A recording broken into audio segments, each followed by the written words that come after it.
जय हिंद। आज है 26 मार्च 2024 और 26 मार्च 2024 से बनने वाले सभी महत्वपूर्ण करंट अफेयर्स के क्वेश्चन के बारे में जानेंगे और उससे जुड़ी जो भी अन्य जानकारी होगी उसको भी जानेंगे। आज के वीडियो का पीडीएफ टेलीग्राम चैनल पर अपलोड कर देंगे, वहाँ से आप डाउनलोड कर लीजिएगा। पहला प्रश्न है, विश्व में सबसे कम उम्र में साइमन हैरिस किस देश के प्रधानमंत्री बने हैं? तो विश्व के सबसे कम उम्र के प्रधानमंत्री आयरलैंड के प्रधानमंत्री बने हैं साइमन हैरिस। ये विश्व के सबसे कम उम्र के प्रधानमंत्री बन गए हैं। इनका उम्र महज 37 वर्ष है। और इससे पहले ये क्या थे, किस पद पे थे? तो इससे पहले ये स्वास्थ्य एवं शिक्षा मंत्री थे।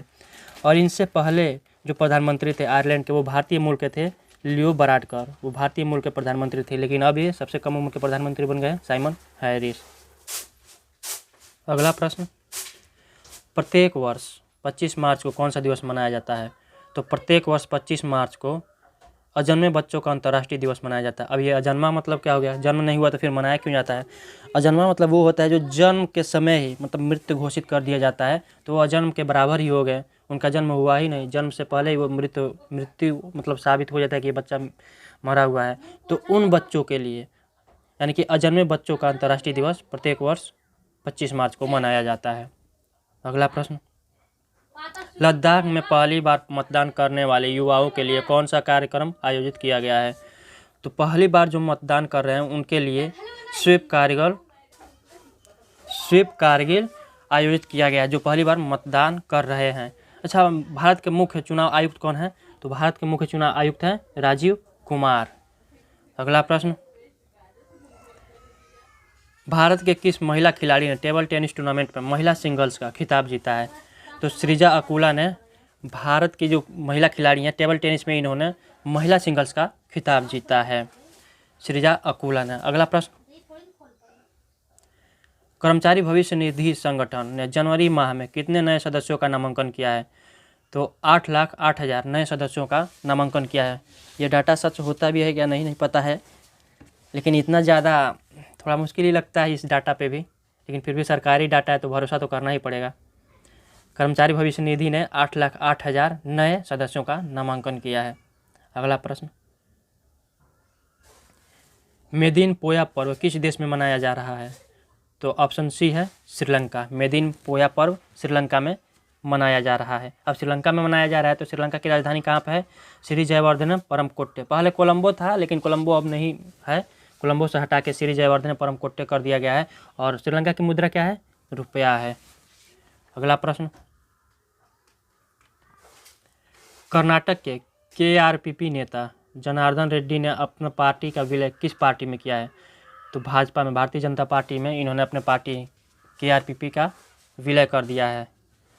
इससे पहले कल ही जन अधिकार पार्टी भी भाजपा में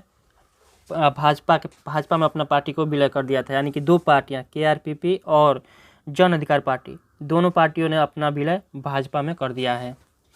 अगला प्रश्न, दक्षिण चीन सागर में चीन के आक्रामक रवैये के कारण किस देश ने चीन के राजदूत पर विरोध दर्ज कराया है? तो ऑप्शन डी है फिलीपींस। फिलीपींस ने चीन के राजदूत के खिलाफ विरोध दर्ज कराया है। अच्छा, फिलीपींस ने कराया है तो फिलीपींस की राजधानी कहाँ पे है? मनीला। और फिलीपींस की मुद्रा क्या है? पीसो। मनीला से एक बात याद रखना होगा आप लोगों को कि मनीला क्या है? एडीबी का मुख्यालय है, एशियन डेवलपमेंट बैंक। एडीबी का मुख्यालय मनीला में है। और भारत में एक ही ऐसा अंतर्राष्ट्रीय संगठन है, सोलर संगठन, विश्व सोलर संगठन, केवल भारत में उसी का एक मुख्यालय गुड़गांव में है। बाकी कोई भी ऐसा अंतर्राष्ट्रीय संस्थान नहीं है जिसका मुख्यालय भारत में है। अगला प्रश्न, डोल पूर्णिमा उत्सव किस राज्य में मनाया गया है? तो डोल पूर्णिमा उत्सव मनाया गया है पश्चिम बंगाल में। अब पश्चिम बंगाल में मनाया गया है तो पश्चिम बंगाल के सीएम कौन है? ममता बनर्जी। और वहाँ के राज्यपाल कौन है? सीवी आनंद बोस। अगला प्रश्न, चेन्नई सुपर किंग्स का नया कप्तान किसे बनाया गया है? तो अभी चेन्नई सुपर किंग्स का नया कप्तान ऋतुराज गायकवाड़ को बनाया गया है। महेंद्र सिंह धोनी थे अब तक, तो महेंद्र सिंह धोनी रहते थे, लेकिन इनके जगह पे ऋतुराज गायकवाड़ को कप्तान बना दिया गया है। अगला प्रश्न, मुंबई नगर निगम का नया आयुक्त किसे नियुक्त किया गया है? तो मुंबई नगर निगम का नया आयुक्त भूषण गगरानी को नियुक्त किया गया है। अगला प्रश्न, भारतीय बैंक संघ का अध्यक्ष किसे नियुक्त किया गया है? तो भारतीय बैंक संघ का अध्यक्ष नियुक्त किया गया है MV राय को। भारतीय बैंक के नए अध्यक्ष बन गए हैं MV राय। हर बैंक का अलग अलग टैगलाइन भी होता है, जैसे LIC का जो टैगलाइन है जीवन के साथ भी जीवन के बाद भी, तो टैगलाइन भी याद रखा कीजिएगा। अधिकतर ये भी पूछ लेता है कि LIC का टैगलाइन क्या है, तो जीवन के साथ भी और जीवन के बाद भी, ये LIC का टैगलाइन है। और यूनियन बैंक का टैगलाइन क्या है? अच्छे लोग अच्छे बैंक। तो ये सब कुछ बैंक हैं जिसका टैगलाइन याद रखना पड़ता है। तो आज के करंट अफेयर्स के कुछ क्वेश्चन थे जिसको याद रखिएगा। जय हिंद।